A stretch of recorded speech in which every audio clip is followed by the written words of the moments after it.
Good morning, everybody. Hopefully, you had a wonderful weekend. The start off here. The whole game of life is to leverage every day to become more and create more and give more. So, what are some ways that we can do every single working day?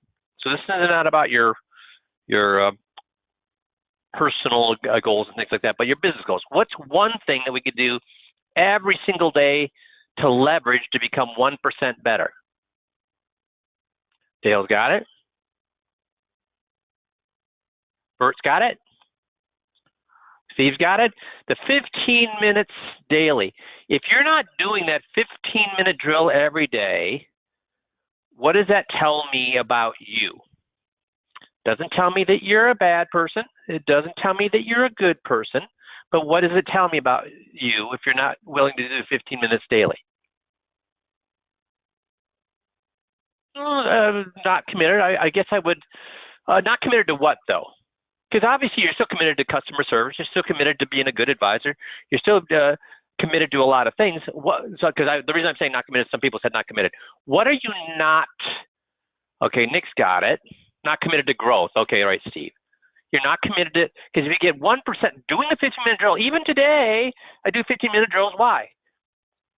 Not because I don't know how to do things, but if you don't practice them, what happens? The best football players in the world, what do they do daily at practice or at every single practice? They practice tackling, they practice blocking, they practice throwing, they practice catching. Why? There's nobody better on the earth than them. Why do they practice it? So they don't lose the skills they have and to get a little bit better. So 15-minute drill is one of the things you should be doing every single day. But another thing you is high leverage, and you do every day, is to have a great email signature. Have a great email signature. Now, what's one thing on this email signature that is missing that absolutely has to be there? See if anybody gets this.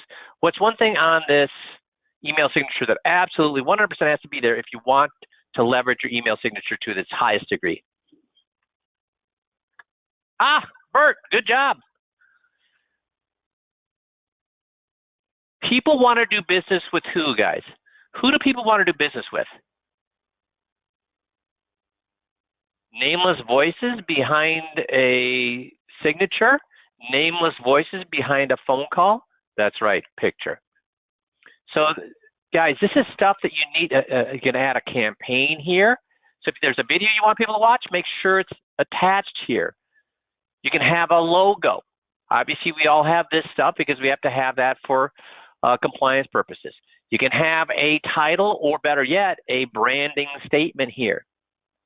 So what does your email signature look like? 4 things to make your email signature work for you.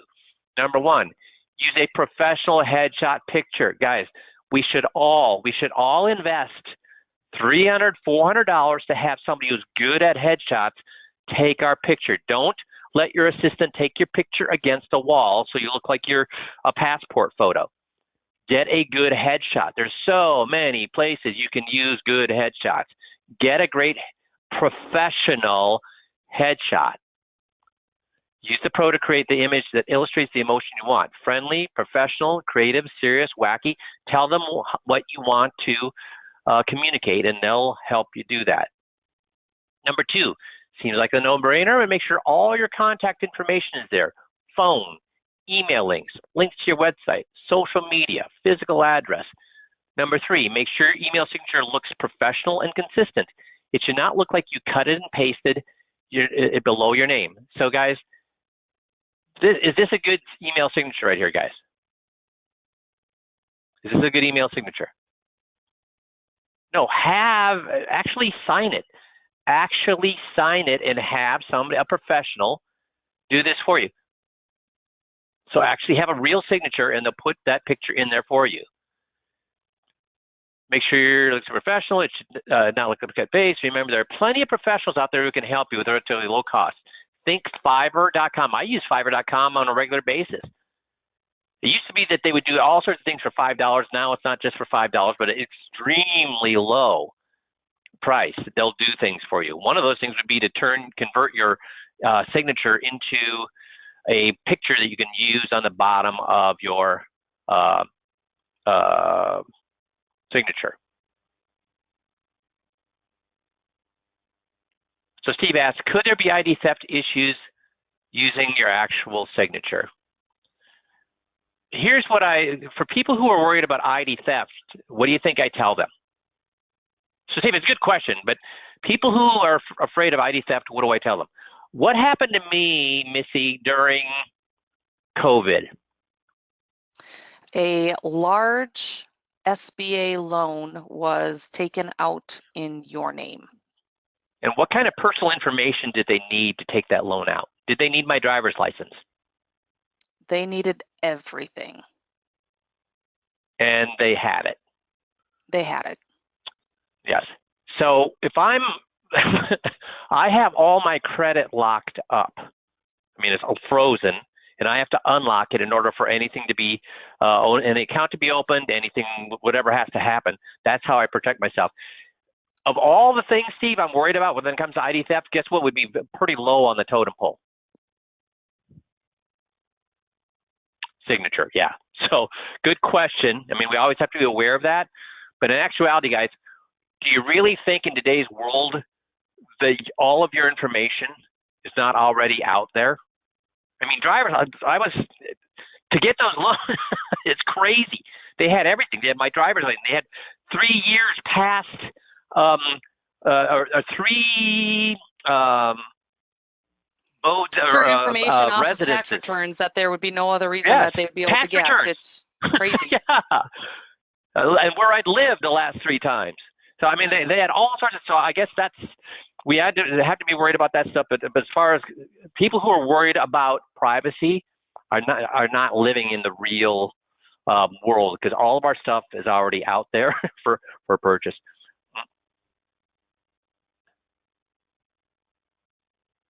And Bert's saying the same thing, Steve, is that he's worried about the actual signature. So, guys, I'm here to tell you what will make you a lot more money. And am I more interested in making a lot more money, or am I worried? Here's what I always told Missy. She'd say, well, it's going to cost this. And Missy, when you told me it was going to cost something, what did I say? You got to spend money to make money. Well, I said it in a different way. There's only so much money you can save. But the amount of money you can make is unlimited. Guys, so if I'm looking to make more, I'm not telling you to do it. Am I telling you have to do this, guys? Am I telling you have to do this? No, why am I telling you to do this?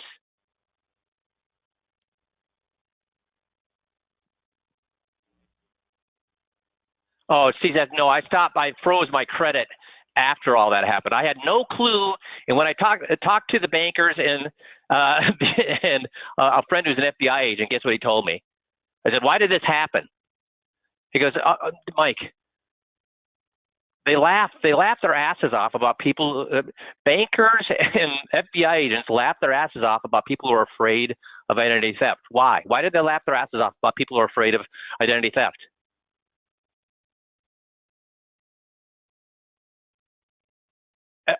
I can get, if you want, guys, I'll get all the information.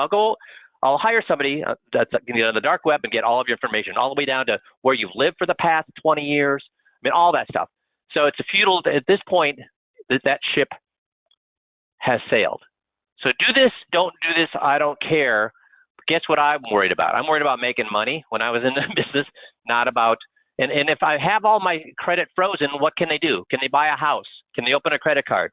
What can they do if my credit is frozen? What if they have my signature, but my credit is frozen? What can they do? So I'm not worried about my signature. I have my credit frozen with the 4, and if you don't know this, there's 4 credit bureaus. And if they want to do anything with, this is great for you to tell your clients. What can they do if all 4 credit bureaus have your credit frozen, but they have your signature? What can they do? Can they buy a house? Can they open a credit card? Can they? So we got kind of off topic here, but what I'm talking to you so you can talk to who? What should you be telling 100% of your clients? Missy, do you have your credit frozen? Why do you have your credit frozen, Missy? You're one of the most careful. You're one of the most careful. You're one of the most suspicious. You're one of the most. You're the hardest person I know when it comes to privacy, when it comes to suspicion, when it comes to protecting everything that you have. What do you do? And you know what, guys, I am a huge. This is a huge testimony to credit freezing. As Mike said, I am super cautious. Like until COVID hit, I could probably count on one hand the number of things that I had bought online. I have an engineering husband, so for most of you that understand that concept, he's just super secure. Like we have just lived a very secure lockdown. To my point, I think it's ridiculous at times, but I better understand it. I locked my credit.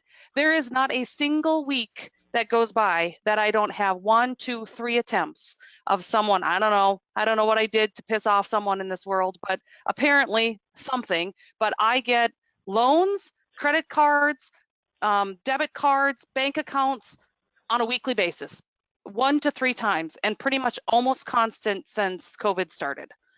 So if my credit was not locked, I can't even imagine the situation that I would be in. And it's just constant. I get texts every day about, well, maybe not every day, three to 5 times a week about, another account that's being tried to be opened.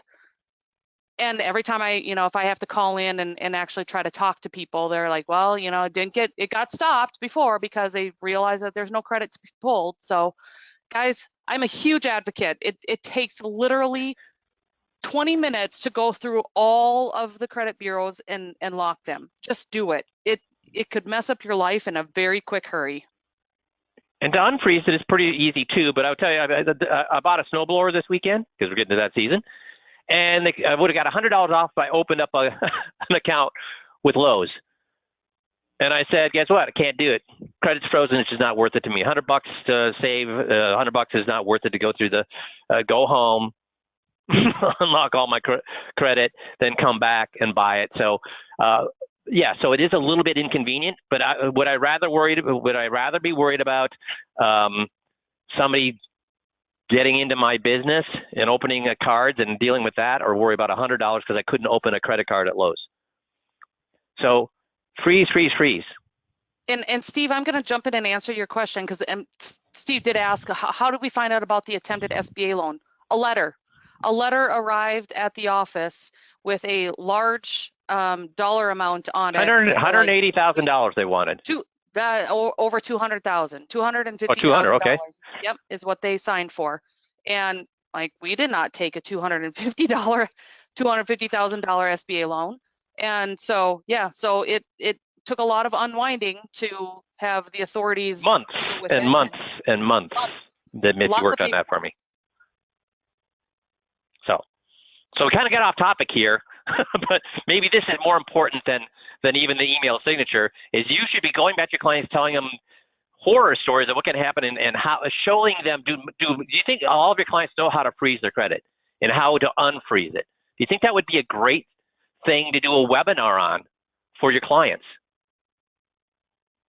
I think are you providing value that costs you nothing? So that's off topic, but I'll finish this email signature before we get on our next thing here. The other thing is add a tagline. So my tagline was doing things that other advisors forget to do. And motto is you deserve all the benefits that you're owed, but not receiving. And you all know my sign off is happy trails. It's not sincerely, it's not whatever.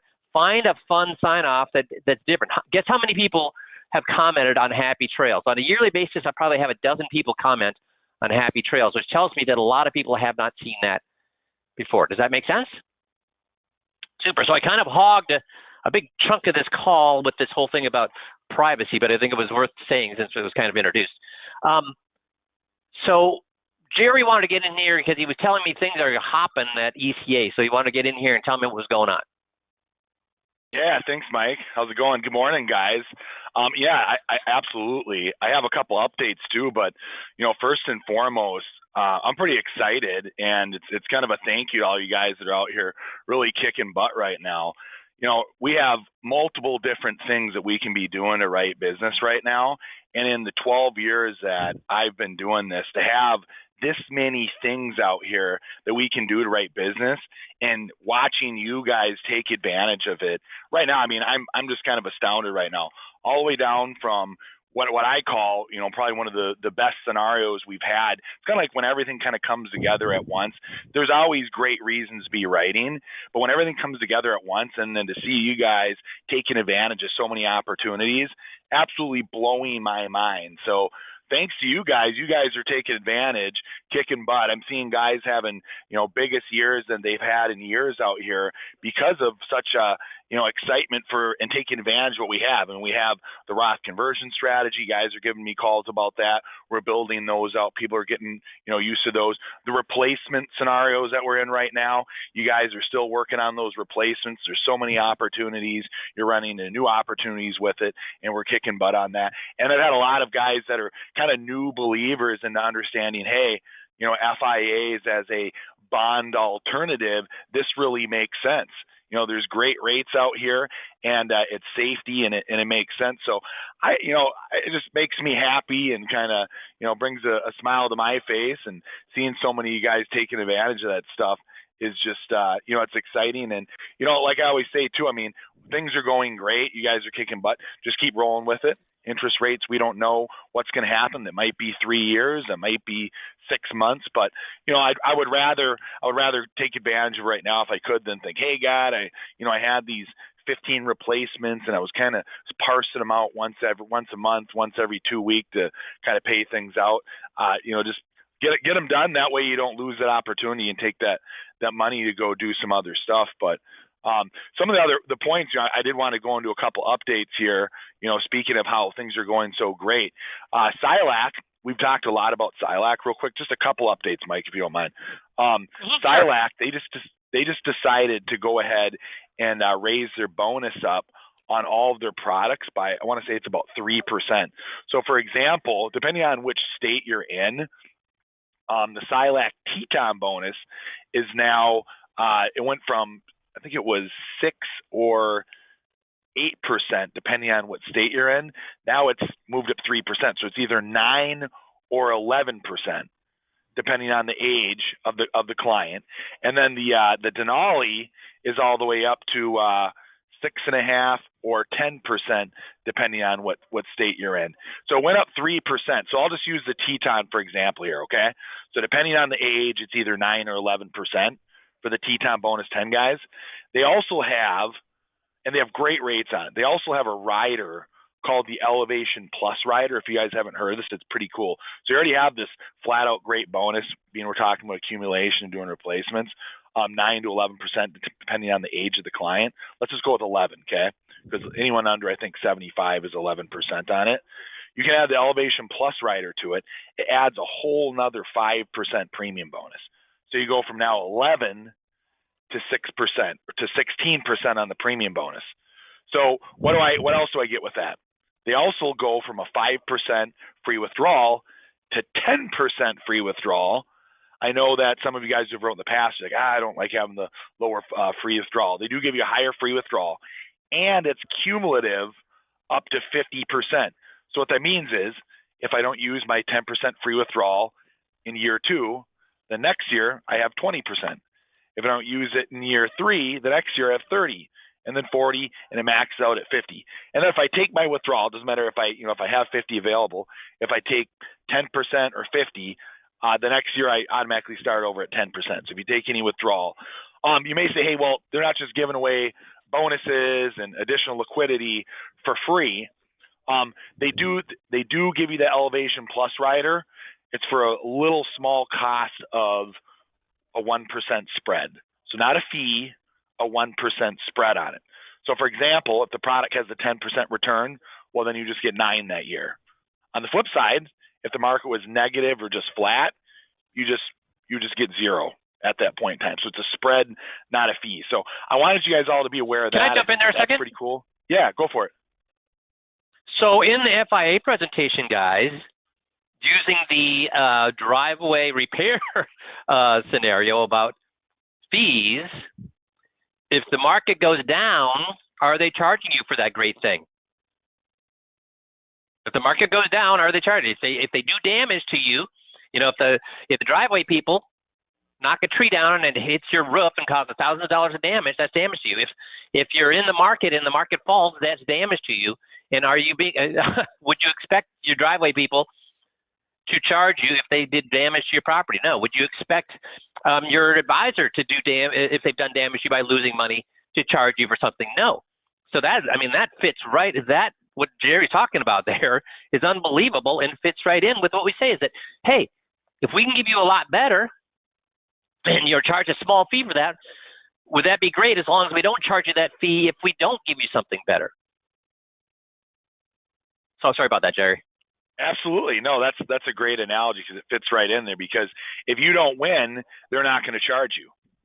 So it's a great advantage to be able to have that on there. So I wanted you guys to be aware of that, because being able to get that, you know, at pretty much no cost, only if you're winning on it, I think it's a great feature to be aware of. And a lot of you guys have used Silac and may not be aware of that. Couple other things real quick here too. Equitrust, really kind of unique, I think, in the industry here. Not a lot of 5-year products. They have, and most of the time, they're really not all that great. You know, you guys all know, you know, we usually look at, you know, a 7-year or a 10-year just because you're not getting a lot of value. But Equitrust, who's a great carrier, they've been a great partner to 5Q Group and ECA. They have a 5-year product now. So if you got someone that's, you know, if you're using sale plans and you're looking for a product to put in that bucket too, this is an awesome product. It's a 5-year FIA. It's a 10% S&P cap on it. It's got a built-in 5.5% fixed rate, and it's got a 50% S&P par rate. 50% S&P par rate. So, and you get all that, 10% free withdrawal. It's a really simple, easy to understand product. And typically on these 5-year products, they kind of skin you alive on comp a little bit. It's pretty solid, 5%, 0 to 75 on a 5-year product. So I think that's one to kind of know. If you get someone who's just, you just want to do something maybe a little bit shorter and flip it into another one again afterwards and see how it goes, that's kind of a nice product to be looking at. And it writes to age 90 as well. So if you have some older clients and you want to have a great contract, I think this is a good one to look at. I've had people that were looking at MIGAs, like a fixed 5-year MIGA, and we've showed the clients this. Show them this product.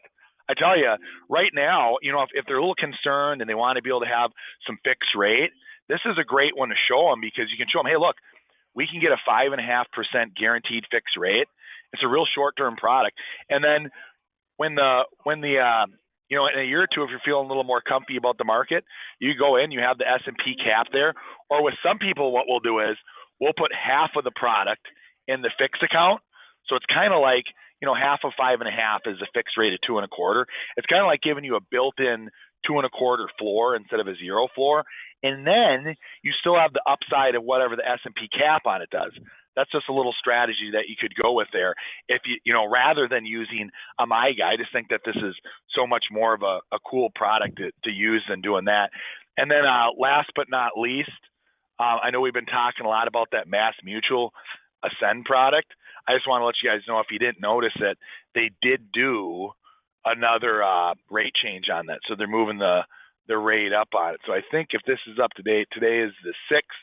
So tomorrow, the rate's going up.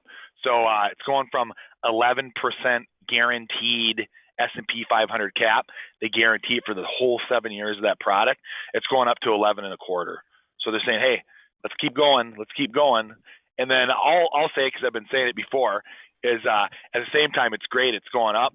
Again, get in it, because the python's opening its mouth a little bit wider right now by saying, hey, we're going up to 11.25. So eventually it's going to eat that pig, and then it's going to, you know, slide off somewhere to go sit and rest for a little while. So, but yeah, man, super excited for all you guys out there. I couldn't be more excited. I'm excited. You guys are really kicking butt. You're taking advantage of these strategies. I'm happy if you haven't really dug into this, and Dan, myself, and Nate, we're all calling around, you know, dig up those old policies. You know, let's look at those Roth opportunities with your current clients. And if you have a ton of stuff in AUM out there and you haven't talked to your clients about FIAs and using FIAs as a bond alternative, let's chat about it and let's make sure you're taking care of everything. So that's what I had for an update today, Mike. Thanks, Jerry. Well, you said, though, that some guys that would write 3 policies a year, they've got 5 or 6 policies in at a time, and as those are being placed, they're adding another 5 or 6. I mean, there's some, like you said, some guys are having record years, right, because of all of this. Oh yeah. No, I mean that's the thing that's so exciting. I've had guys, these are record highs for them on their FIAs, and then some of the guys, the record high because they're newer and they came on and they hadn't used FIAs a lot, and they started implementing. These are guys, and I've had some that, like you said, it's been 2 or 3 in a year. They have 5 or 6 pending at a time right now, just because there's such an opportunity, and they're just looking, hey, this makes sense. And you know what? It's better for you. There's a lot of people out there talking about FIAs right now. So the saddest thing is when I have a guy that he comes to me and he says, hey, someone showed my client this product. You got something better than it. I'm like, well, no, that's a pretty good product right there. What's kind of the deal? And, they're now the second person of the party. You don't want to be the second person because it kind of sometimes it can look a little disingenuous. Your clients are your clients, but Mike always talks about there's a difference between loyal clients and satisfied clients. So a satisfied client, when someone comes in and shows them that FIA, if they haven't, and you didn't show it to them, you don't want to be that second person coming through because you may not even hear about it. I find out a lot of times also like, oh man, my client said that they're moving this money over here to them. The best thing to do, I always say, is if you go through, show the client the FIA, and then they tell you no, or they say, yeah, that's not a good fit for me. The great thing is, I know if I did a good job and went back there, if that's what they said. Now, I don't think they're going to say that, but if they do, the beautiful thing is they're not going to go back to, and you have to worry about them going back to someone else. So either way, you're bulletproofing it. They're going to do the business with you, or they already saw it, and they're not going to go to Bill Jones or whatever his name is down the street because you're the one who showed them the product and they said they didn't want it. So for me, it's bulletproofing it. So if you need some help, even I've had some guys that they just needed a little extra help on how to go back. We got an FIA presentation. I'm willing to spend some time with you and show you some of the tips and tricks and ways that best efficiently portray the FIA story to clients and prospects. I'm happy to help you with that too as well. So yeah, it's been pretty exciting, Mike. Awesome, Jerry. Thank you for all that updates. Thanks, and letting us know what's going on with the guys. I appreciate it. Yeah, you bet. So the main topic today, guys, is and kudos to Missy and Tricia for doing this for us. So Mark sent me this article here a couple of months ago. It says, firms not offering tax retirement planning are getting it wrong. And don't worry about it. I'm not going to ask you to do tax retirement planning, but I want to show you that what people are expecting from their advisors. And I'm going to give you an alternative that will still allow you to leverage this to your best advantage, okay? So 9 in 10 advisors are investors. 9 in 10 investors want their advisors to help with tax planning, and 3/4 want retirement planning services. More people want tax planning than want retirement planning, according to research released once by financial advisory consulting and research firm Herbers and Company. Yet only 73% are offering tax help and 67% provide retirement planning. So we've got a lot of opportunity here. Advisors instead appear to be overestimating demand for certain services, dramatically in some cases. Business and education planning, along with employee benefits, demonstrate the largest disparity with more than 40 percentage points between what investors really want and what firms are providing. So firms are providing things that people don't want. People want tax planning and they want retirement planning.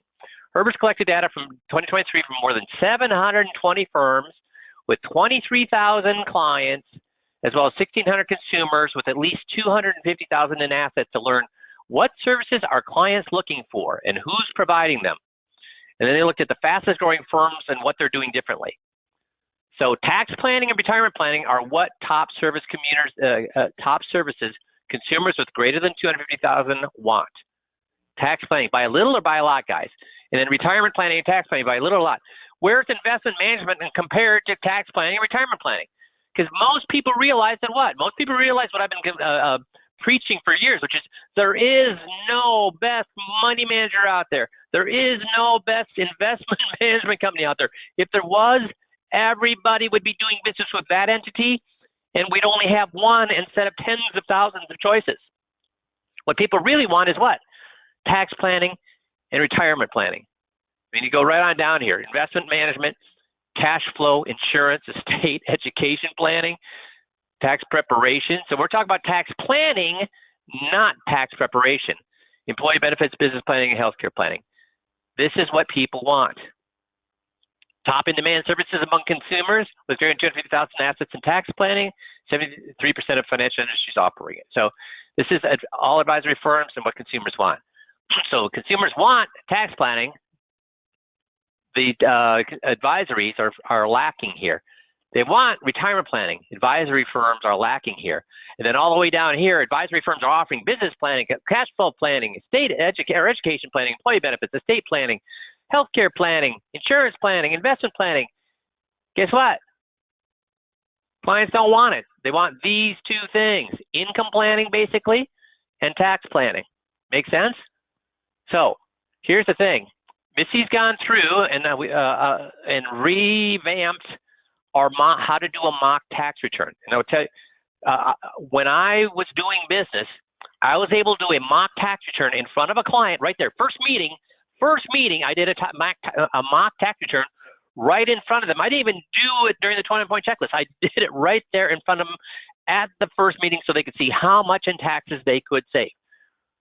I could do a mock tax return within about 3 minutes right in front of them, because once you've done 10, once you've done 20, once you've done 30, you're just zipping right through. It's the same thing every single time. So Missy, thank you very much, and Tricia for redoing the mock tax return. You can find it here. So when you go into sign into 5Q, you can go right here under new and updated files to a guide, and you can click on that and we'll bring it up. So here's the thing. Are you required to do this? No. But we just talked about leveraging everyday activities. Guys, when I was able to show them at the first meeting, I'd pull out a blank 1040 and I would look at their 1040 and I would walk through, because remember, they're supposed to bring in their 1040 at that first meeting, right? They're supposed to bring all that stuff in the first meeting. So I would go through their 1040, do one with pencil and paper and calculator right in front of them.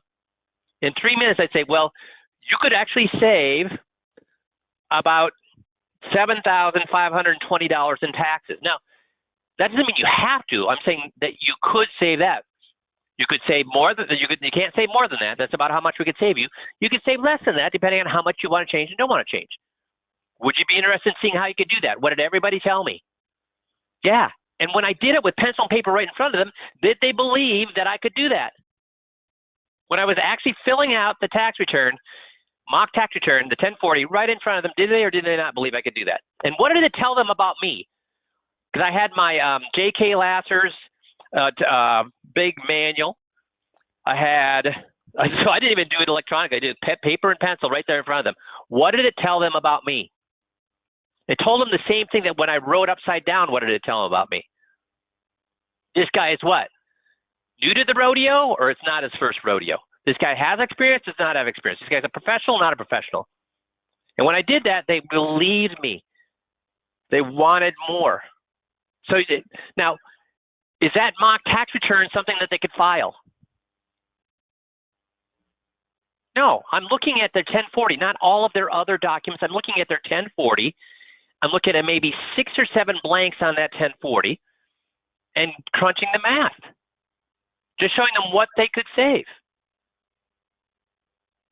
Just by doing what, guys? Doing things smarter. Doing things smarter.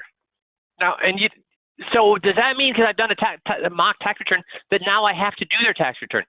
Did I do tax returns? No, I did not. I did not have a tax service, had no interest in having a tax prep service.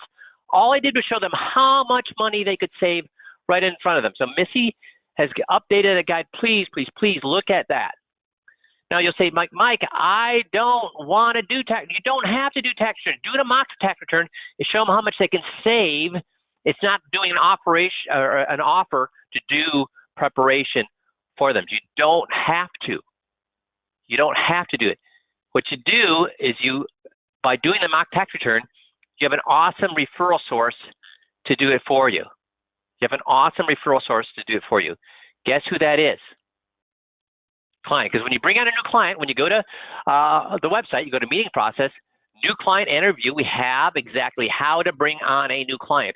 One of the things you want to do when you bring on a new client is send their CPA and send their attorney a letter of introduction. Now, here's what happens. It says, hey, Mr. CPA, your clients John and Jerry Smith recently became a client of mine as well. They spoke so high of you, or very highly of you, and the work you've done for them. Please let me know if there's any way I can assist you with your work with Mr. and Mrs. Smith. I believe your transition to me their transition to me went smoothly, and I want to make sure that anything we do dovetails with the work you've already done for them. If you have any questions or concerns, please feel free to give me a call at this number or email me at my email. I've also enclosed the card. With your permission, I will drop you a note occasionally and matters of interest just to keep you in the lines of communication open. What does this do for me when I do this?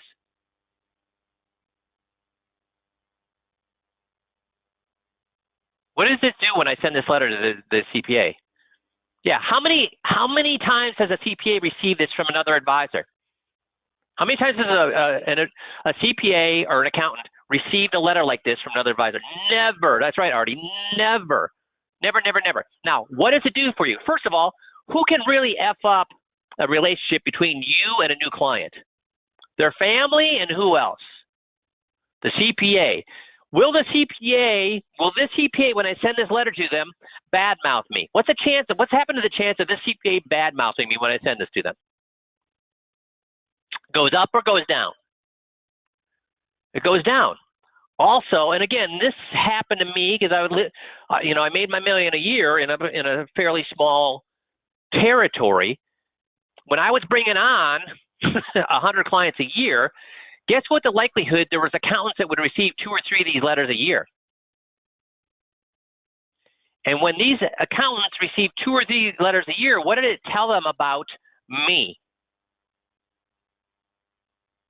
What did it tell them about me? That people were what? I was professional, absolutely, Steve. And also that what?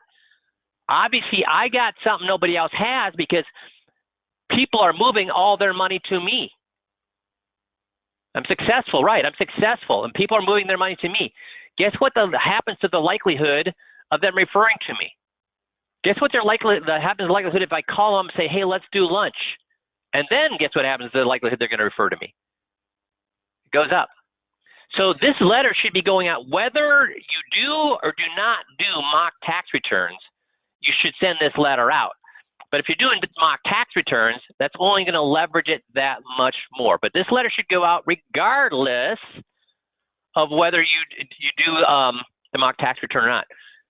How much effort does it take to do this? And again, you're bulletproofing your deal. You're bulletproofing your respectability in your client's eyes because the CPA is not going to now poo-poo you. And it'll likely say, your advisor sent me this letter. That's very professional, and I'm glad you're working with somebody who treats their business like they're blah, blah, blah.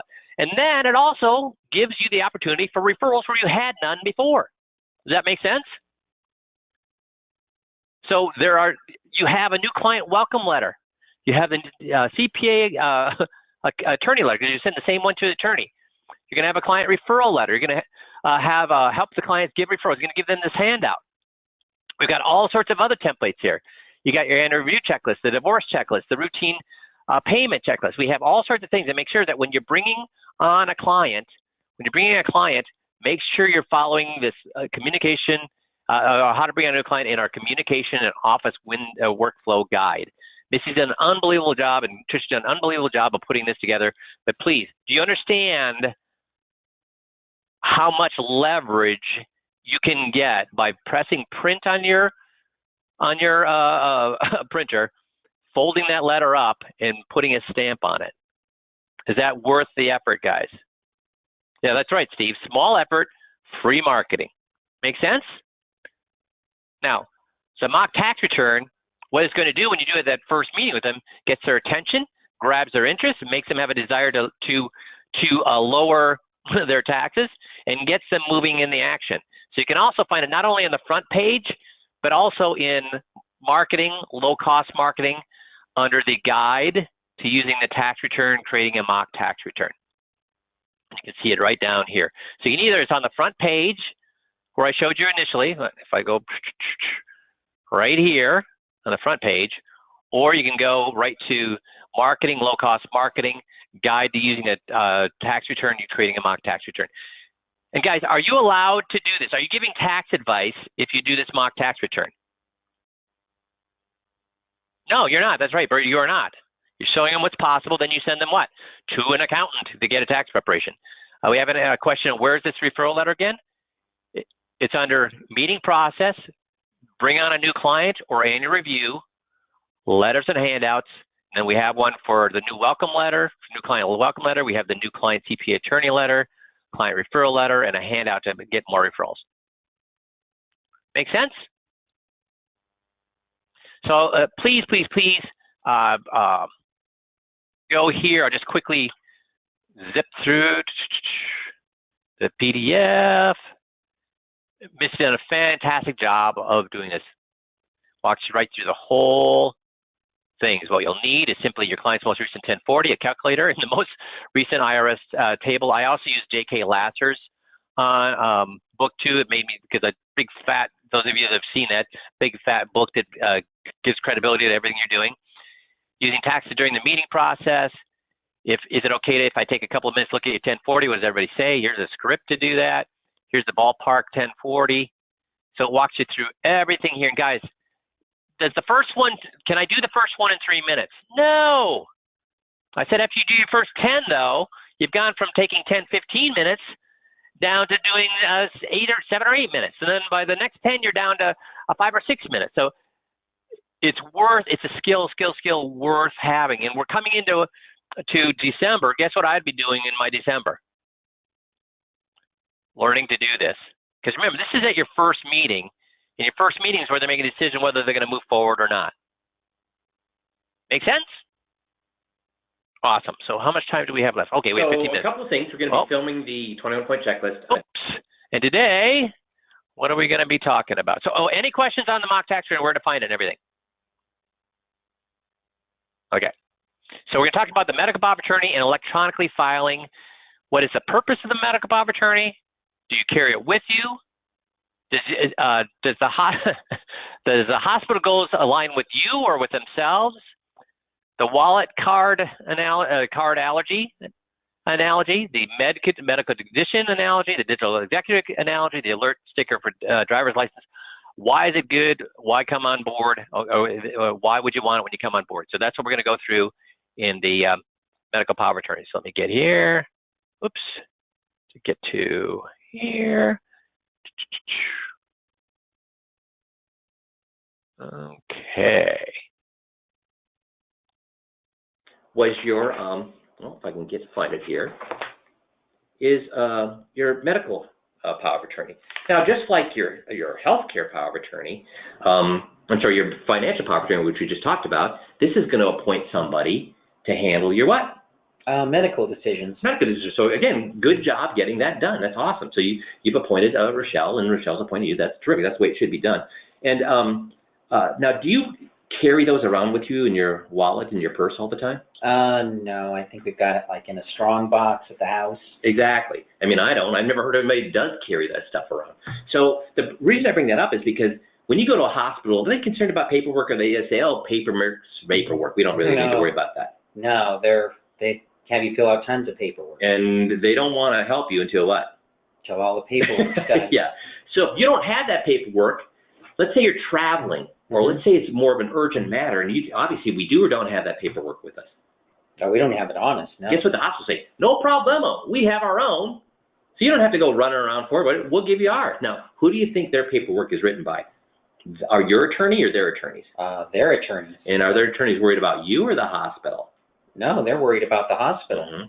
But we're kind of stuck between a rock and a hard place. I mean, our loved one is in dire need, and are we going to go run around trying to find that? Or if we're traveling, can we even get our hands on that? Or are we just going to sign the hospitals? I'm sure we'll end up signing the hospitals. And again, that's going to be better for you or better for the hospital? Well, it's going to be better for them. Yeah. So there is a cure that we recommend for all of our clients, and here's what that cure is. It's a online encrypted vault that you can keep all of your emergency documents in there. You can keep your financial power of attorney, because we'll be traveling and maybe need that. Yeah. Things can happen, right? Yeah. Your healthcare power of attorney, really any important document, your survivor's guide you could put in there as well. Okay. So, and it's right here where you actually they can either have it faxed to you, you can access it online, etc. So when the hospital says, put theirs in front of you, you and say, no, do you have internet here? And you can just do what? Just give them that card. Yeah, and then you can download it for it. Also, if you think about it, if you're ever, God forbid, we're in an accident, where's the first place that the emergency responders look? After they take care of you and stabilize you, what are they going to do? They're going to want to know who this person is. Sure. How do they determine that? They look at your driver's license and stuff like that. And I bring that up because this encrypted vault service has a little sticker here too. And see how it says look for this card? Yep.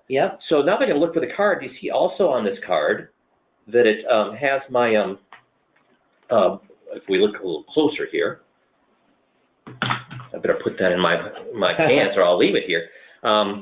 See how it says, here's the things that I'm allergic to? Sure, yeah. Here's the things that, the prescriptions I presently take? Yeah. And why is it important that they know what prescriptions you presently take?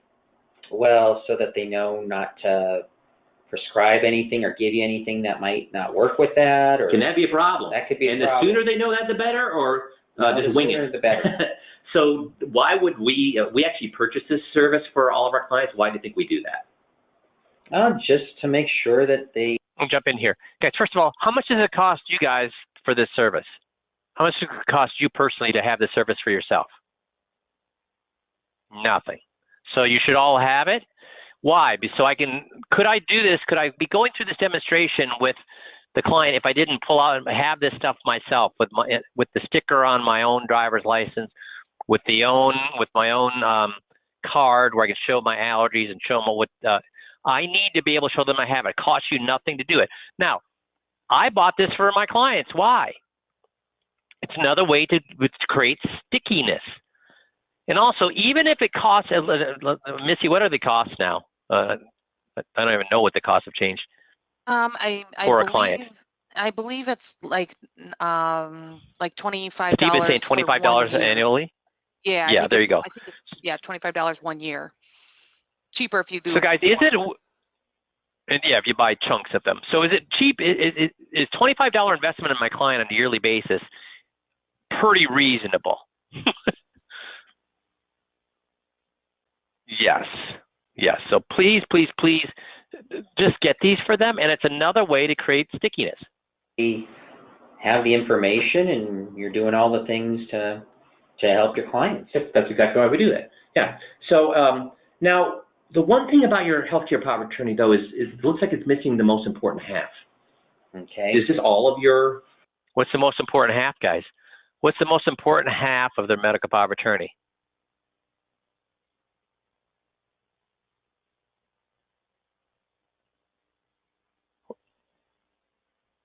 Yeah, Steve's got it. What's the most important half of your healthcare power of attorney? Ooh. Only Steve's gotten it so far. Quality of life directive. Why? Why is that the most important half? And again, we'll go through this all next week about why the quality of life directive is the most important half. But I think it's worth mentioning here. The fact is that if you appoint somebody to a healthcare power of directive, that means if you're not conscious, they're going to have to make that decision for you. Is that stressful or not stressful? To have to make a decision for somebody. I mean, it's hard enough to make decisions for ourselves when it comes to a very difficult medical decision. It's difficult enough for us to make difficult medical decisions. But when we have to start making it for other people, what happens to that stress level? And does everybody in the family always agree on those decisions? No. And if you make a decision and it turns out badly, guess, as Steve points out here in his comments, yes, it could tear a family apart. But if all the healthcare power of attorney does is says, listen, here's the quality of life directive, here's what Ma wanted, this is what we're going to do, can they hold the healthcare partner, the power of attorney, in such in such a way that they're so angry with him that he did something when he points to the quality electric director and says, hey, no, this is what Ma wanted. No, it makes it a lot easier. So we go through that, because how many clients have actually thought, only one person here knew, at least only one person answered the quality of life directive. So guess how many clients would realize what the most important part of the power of attorney is? Zero. And it's our job to help them realize that. Turn some problem into something that's very emotional. Now, one of the things I did not do here was say, what kind of advisor would I be if I didn't do these things? Because we're going to lump that together with the quality of life directive next week. Does that make sense? So everybody get what we're doing here and how we're leveraging this. And here's the funny thing.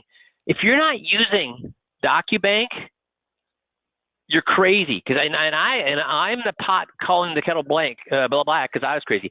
I kind of used DocuBank as a one-off. It's like, it's a nice thing. People won't really care that much about it. But we found people care an awful lot about this. This is something that people really, really, really want. And when you tell them that you're going to get this service for them when they become a client, guess what they think? That's awesome, because I don't know how to get it for myself.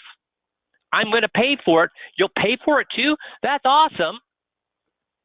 He's talking about giving me value when I become a client. My advisor never offered to pay for any service like this. My advisor didn't even bring up this service.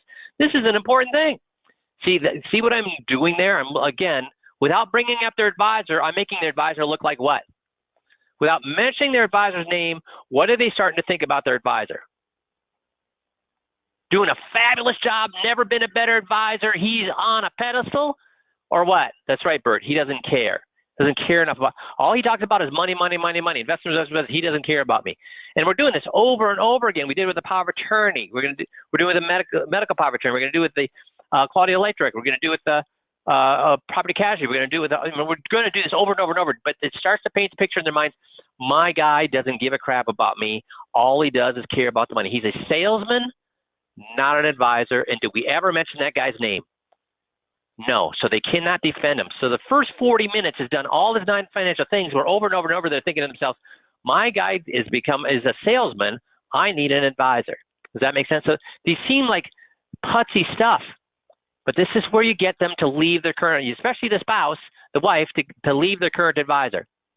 And that wife is going to get, because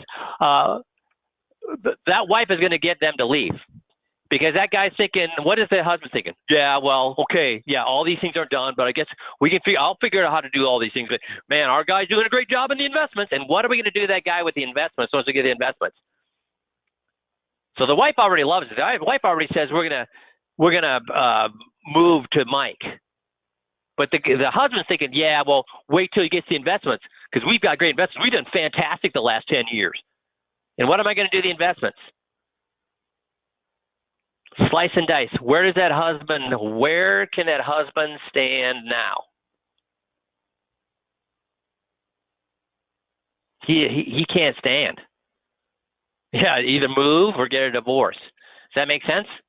So this seems like a small thing, but it is not a small thing. We're leveraging these small things in a way to get them to think, my advisor does not care about me at all. He's simply an investment salesperson.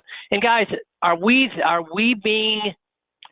never want to attack our opponents. Are we attacking our opponents with this and all the other things that we do? Are we attacking our opponents? Bert says no. Steve says no. No, we're not. Where are we? We're simply having the clients look at things logically and letting them connect the dots and have them decide, my guy doesn't care. My guy is simply a salesman. My guy is not an advisor. We never, ever, ever throw rocks. We never, ever, ever throw rocks. We simply have the client realize in their own mind and let them decide whether they're angry about this or not. Does that make sense? Coolio. So I got. And Mike, I'm just going to jump in there. Yeah. I'm just going to jump in real quick. Just a reminder, guys, because of your affiliation with 5Q, with DocuBank, you do each get 2 1-year client memberships free, and then an opportunity to buy actually at an even discounted rate past the $25 per 1 year membership. So you can even buy a bundle for as low as $10 a membership because of your affiliation with 5Q. So don't miss that opportunity. It's just great. If you sign up your firm, you automatically get those two, and then you have an opportunity to purchase at a discount other memberships for your clients. Make sense? Coolio. So in today's script call, we'll start here let's start at 5 minutes after the hour. For those of you who want to be on the script call, and we'll kind of go a little bit deeper dive on this. It's a pretty simple script, but we'll do a little deeper dive and see if anybody has questions. And so number one, guys, get out there. As Jerry was saying, get out there while everybody else is getting out there. You don't want to miss these opportunities that are out there right now. And why not give yourself a fantastic end of the year? Number two is credit freeze, which is a surprise topic. I didn't even know we were going to talk about today. Credit freeze for your clients. Show them how to get it and how to remove it and why it's important. 3 is an email signature because it's super easy and cheap to do. And do I really care whether you use your actual signature or not? No. But what do you think? Would I use mine? Based on what you heard, would I use mine? Yes. Yes. And do I have a lot of money? Yes. And I'd still do it. Why? Because I'm going to use every tool I can to make me more money. That's why. And then number 3 is learn to do a mock tax return. But if you don't want to do a mock tax return, at least do what? At least do what with every new client? And guys, if you haven't done this with your current clients, you need to do what?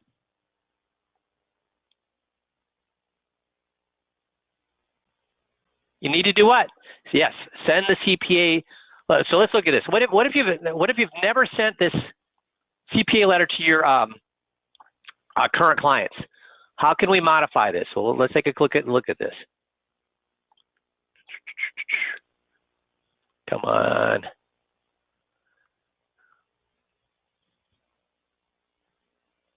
Instead of saying your clients have recently become a client of mine, all you do is say what? Your clients are clients of mine. That's all. That's the only change you're going to make here. And does everything else still work? They speak, well, I guess instead of spoke, they speak very highly of you every time we get together and what the work you've done for them. Please let me know if there's ever good. So you still, every one of your clients should or should not, and should you know all of your client CPAs, who they are? Yes, you should. And every one of your client CPAs or tax preparers should have this letter. Make sense? Awesome. Well, then we'll see those on the script call here in about 5 minutes. Everybody else have a great rest of the week, and we'll talk to you all next Monday. Thanks, everybody.